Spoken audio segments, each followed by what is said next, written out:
Assalamualaikum warahmatullahi wabarakatuh. Pertama-tama, kami ingin mengucapkan terima kasih kepada tim panitia pelaksana Seminar Nasional Pendidikan Matematika 2 yang telah memberikan kami kesempatan untuk melakukan presentasi. Perkenalkan, saya Rismawati N dan rekan saya Mulyati, Nuraini, dan Ibu Nirvayanti. Kami dari Universitas Muslim Maros akan mempresentasikan hasil penelitian kami yang berjudul Pendekatan Saintifik Mempermudah Hasil Belajar Siswa dalam Pembelajaran Matematika. Adapun yang melatar belakangi penelitian kami dapat disederhanakan menjadi 5 poin. Yang pertama, sistem pendidikan Indonesia. Yang kedua, kesalahan dalam memilih metode pembelajaran. Yang ketiga, observasi. Yang keempat, masalah yang dihadapi. Dan yang kelima adalah solusi yang akan kami tawarkan. Sistem pendidikan Indonesia masih menerapkan sistem lama, di mana proses pembelajaran berlangsung satu arah dan didominasi oleh guru. Saat ini, dengan perkembangan teknologi yang semakin pesat, maka dunia pendidikan perlu selalu menyesuaikan perkembangan teknologi dalam upaya meningkatkan mutu pendidikan. Perubahan inilah yang membuat dunia pendidikan memerlukan inovasi dan kreativitas guru dalam melaksanakan proses pembelajaran. Seiring berkembangnya ilmu pendidikan dan ilmu pengetahuan, maka pengajaran guru terhadap siswa juga perlu beragam.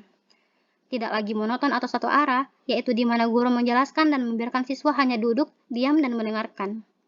Kesalahan guru dalam memilih metode pembelajaran dapat membuat siswa kurang berminat belajar, sehingga menyebabkan kurangnya motivasi dan keaktifan siswa dalam proses belajar mengajar. Hal ini juga menyebabkan hasil belajar siswa tidak optimal, sebagaimana yang dikatakan oleh Hertiafi dan rekannya pada tahun 2010. Pembelajaran matematika saat ini dianggap sebagai mata pembelajaran yang sulit oleh sebagian siswa karena bersifat abstrak. Tidak hanya pada siswa jenjang sekolah dasar, tapi juga siswa di jenjang sekolah tinggi, seperti yang dikatakan oleh Yeni 2015. Menurut hasil wawancara oleh Ernawati pada tahun 2019, dengan salah satu guru matematika di MA Nurul Ikhwan Maros, kemampuan pemecahan matematika siswa masih rendah, sehingga mempengaruhi hasil belajarnya. Namun, dalam melaksanakan pembelajaran matematika, guru menggunakan berbagai metode, antara lain seperti ceramah, latihan, dan diskusi. Namun, metode ini belum dikembangkan secara maksimal, sehingga hasil belajar siswa belum maksimal. Hal ini tercermin dari pembelajaran yang digunakan oleh gurunya. Itu lebih ke mementingkan peran guru, sehingga semua siswa yang berada dalam proses pembelajaran tidak terlihat aktif. Nah, guru pada dasarnya memberikan materi dengan metode ceramah, kemudian siswa diberikan soal latihan. Hal ini menjadikan proses pembelajaran kurang optimal dalam memberikan kesempatan pada siswa untuk berpikir kritis dan bertindak kreatif. Sehingga model pembelajaran kooperatif dapat memperhatikan interaksi antar siswa maupun antar siswa dengan guru, sebagaimana yang dinyatakan oleh Sutiman pada tahun 2014.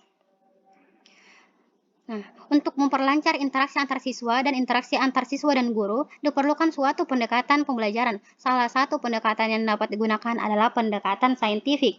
Pendekatan saintifik sendiri merupakan pendekatan yang sistematis dan bertujuan untuk mencapai kesimpulan ilmiah.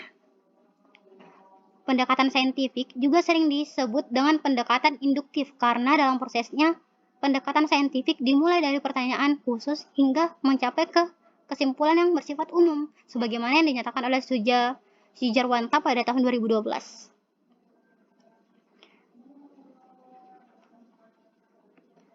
Adapun metode dari penelitian kami menggunakan penelitian studi kepustakaan atau library research yang disusun berdasarkan hasil tinjauan dari berbagai studi literatur dan penelitian terkait. Dalam penyusunan artikel ini, metode yang digunakan meliputi perumusan masalah, pengumpulan data, pembahasan, serta pengembangan kesimpulan dan rekomendasi. Perumusan masalah dilakukan untuk mengidentifikasi pertanyaan inti yang akan menjadi fokus pembahasan, sehingga pembahasan tidak terlalu luas namun tetap relevan. Metode pengumpulan data dibagi menjadi dua aspek, yaitu dokumentasi dan studi pustaka. Dalam dokumentasi, data ilmiah diperoleh melalui artikel-artikel terutama dari jurnal-jurnal yang relevan. Sedangkan dalam studi pustaka, sumber perpustakaan yang sesuai antara lain berupa buku dan ilmiah.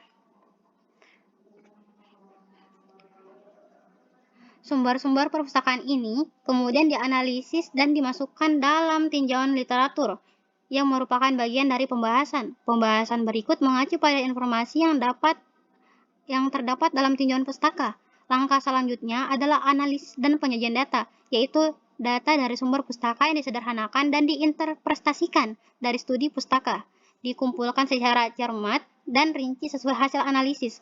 Nah, berdasarkan hasil pembahasan, peneliti merumuskan kesimpulan dan memberikan saran.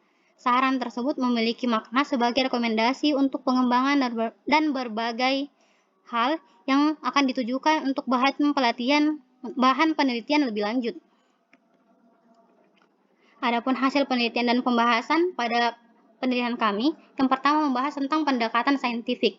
Tetapi sebelumnya, kita harus mengetahui tentang pendekatan pembelajaran. Menurut Kemendikbud pada tahun 2016, pendekatan pembelajaran adalah seperangkat perilaku belajar yang dipengaruhi oleh prinsip-prinsip dasar tertentu, seperti fisiologis, psikologis, didaktik, dan ekologis, yang memberikan landasan, inspirasi, penguatan, dan dukungan bagi pelaksanaan metode pembelajaran tertentu.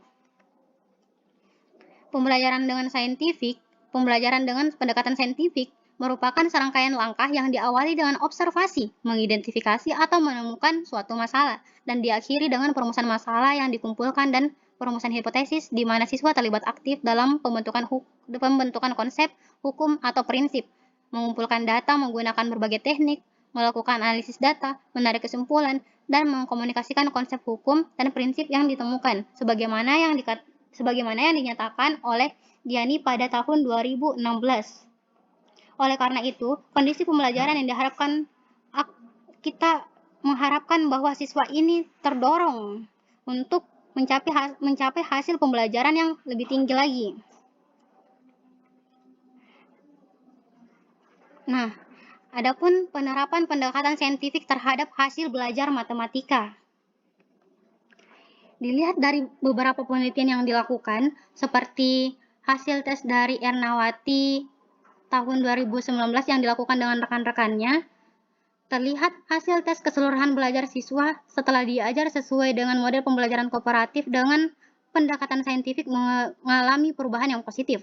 Hal ini dapat diamati melalui perubahan dan nilai-nilai statistiknya, yaitu nilai terendah yang tadinya 17 naik menjadi 75 dan nilai tertinggi meningkat dari 52 yang tadinya 52 menjadi 100, dan rata-rata kelas yang semulanya 33,6 menjadi 53. Berdasarkan standar keberhasilan akademik 84,55 pada kategori rendah dan tinggi, hal ini juga diungkapkan serupa oleh penelitian yang dilakukan Ikhlas pada tahun 2020.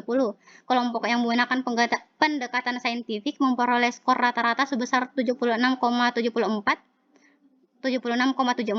sedangkan kelompok yang menggunakan model pembelajaran konvensional memperoleh skor rata-rata sebesar 69,58, dan hasil analisisnya menunjukkan nilai signifikasi Touch sebesar 0,014 lebih kecil dari taraf signifikasi yaitu 0,05.